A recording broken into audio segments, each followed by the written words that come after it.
Hello friends, आज के episode में आप देखेंगे कि सोनाली चाची बोलेंगी, वाह क्या बात है, कुछ तो बात है सही में। इतनी हिम्मत कि सबके सामने अपने ही पति को कटघरे में लाके खड़ा कर दिया और उसकी एक एक पोल खोल रही है। ओमकार चाचू कहते हैं, बस चुप हो जाओ सोनाली, तुम इस चीज़ का हिस्सा मत बनो। तभी आई कहती हैं, बस बेटा बस, बहुत हो गया।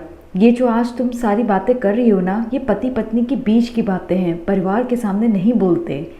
सही कहती आई, मेरा दर्द सिर्फ आप समझ सकती हैं और आपका दर्द सिर्फ मैं। इतने सालों से आप भी तो वही सब सह रही हैं जो मैं सह रही हूँ। बस फ़र्क सिर्फ इतना है कि आपने आज तक अपना मुंह नहीं खोला, आप अपना होठ सिल के बैठी रहीं, लेकिन मैं ऐसी नहीं हूँ।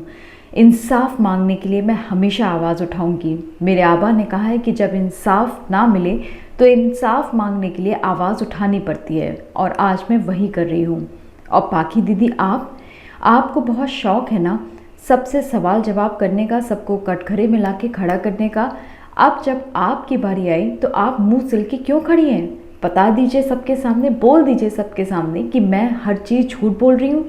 आज आपके मुंह से एक भी शब्द क्यों नहीं फूट रहे हैं? तभी पाकी कहती है, तुम होती कौन हो मुझसे सवाल पूछने वाली? आखिर हो कौन तुम? विराट, तुम चुपचाप ये देख रहे हो कि तुम्हारी पत्नी मेरी दिन पर दिन बेइज्जती किए जा रही, सबके सामने कीचड़ उछाल रही है, पर तुम कुछ बोलते ही नहीं।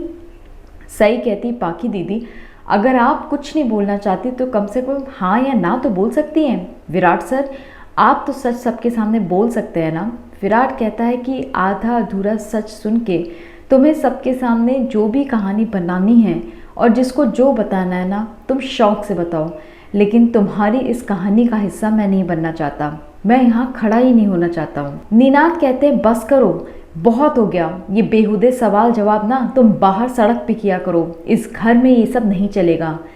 सई गुस्से में बाबा के पास जाती है, तभी उसका पैर मुड़ जाता है। विराट आगे आता है, सई का हाथ पकड़ता है और कहता है, सई तुम ठीक तो हो? पर सई सबके सामने विराट का हाथ झटक देती है। नीनाद कहते हैं, ये लो, देखो सब लोग अपने सामने, इसका पति इसकी परवाह कर रहा है, इसको पकड़ रहा है, तो ये सबके सामने उसका हाथ झटक रही है। सही कहती है, विराट सर आप ऐसे कहीं नहीं जा सकते। अगर मैं झूठ बोल रही हूँ तो आपको सबके सामने बताना होगा कि मैं झूठी हूँ, मैं अपने मन से सारी कहानियाँ बता रही हूँ। लेकिन अगर मैं सच हूँ तो आपको सबके सामने सच बोलना होगा। क्या ये सच नहीं है कि आपने मुझसे शादी वाले दिन बोला था कि मैं आपसे कुछ और एक्सपेक्टेशन ना रखूँ? विराट कहता है, हाँ मैंने शादी वाले दिन ऐसा बोला था। सही कहती, और वो आपने इसलिए बोला था क्योंकि आपने किसी और लड़की से साथ जीने मरने की कस्में खाई थी, उससे वादा किया था, और वो लड़की कोई और नहीं बल्कि पाकी दीदी थी। पाकी दीदी की वजह से आपने मेरे साथ ऐसा किया।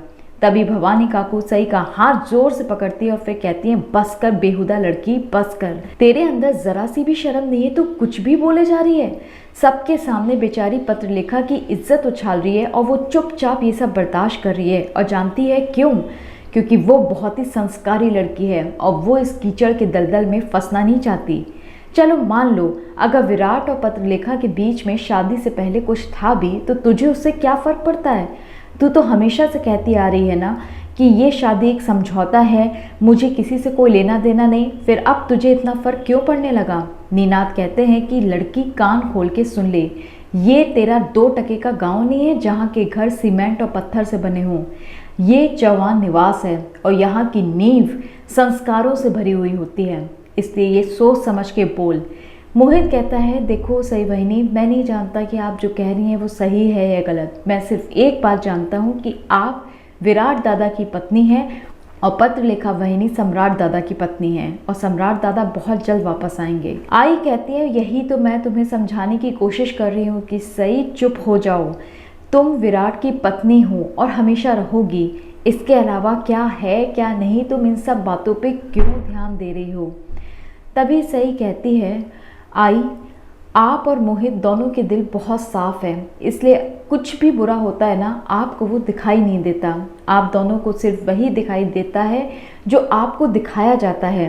कितनी चालाकी से यहाँ पर चीज़ें हो रही हैं, लेकिन आप दोनों को वो चीज़ें नज़र ही नहीं आ रही। पाकी कहती है, कोई बात नहीं, चालाक तो तुम भी हो और बहुत ज़्यादा चालाक हो। देखो ना, तुमने कितनी सफाई से मेरे ऊपर कीचड़ उछाला, झूठ पे झूठ बोले जा रही हो, और उतनी ही सफाई से तुमने देवी ताई का दिमाग खराब करा। उनका दिमाग तो बच्चों वाला है, लेकिन किसी भी बच्चे को उसकी आई से दूर करना नामुमकिन होता है, लेकिन तुमने वो भी काम करके दिखाया। तुमने देवी ताई के मन में इतना जहर भरा कि वो अपनी आई को गंदा मानने लगी और उन्हें छोड़ के भाग गई। और फिर तुमने उनके मन में मेरे खिलाफ जहर भरा और उनको मेरे खिलाफ इतना कर दिया कि कल ही मुझे समझ में आ गया, वो जो भी मेरे साथ या जो भी मुझे बोलती हैं ना, सिर्फ तुम्हारे कहने पे बोलती हैं। इसकी जिम्मेदार तुम हो। सई ये सुन के चौंक जाती है और बस इसी के साथ एपिसोड का दी एंड हो जाता है। कल के एपिसोड में आप देखेंगे कि विराट गुस्से में कमरे में बैठा रहता है, तभी वहिनी यानी कि भवानी काकू हाथ पकड़ के पाखी को लाती हुई कहती, विराट इसने सुबह से खाना नहीं खाया है, तू यहाँ बैठा है, कम से कम इसके बारे में तो सोच। विराट कहता है, सई कॉलेज से वापस आ गई क्या? पाखी गुस्से में आ जाती है और कहती है, इतना सब कुछ हो गया विराट, पर तुम अभी भी सही सही कर रहे हो, तुम्हें होता क्या जा रहा है? इधर सई पुलकित के घर चली जाती है तो पुलकित कहता है, तुम्हें बिना बताए घर नहीं आना चाहिए था।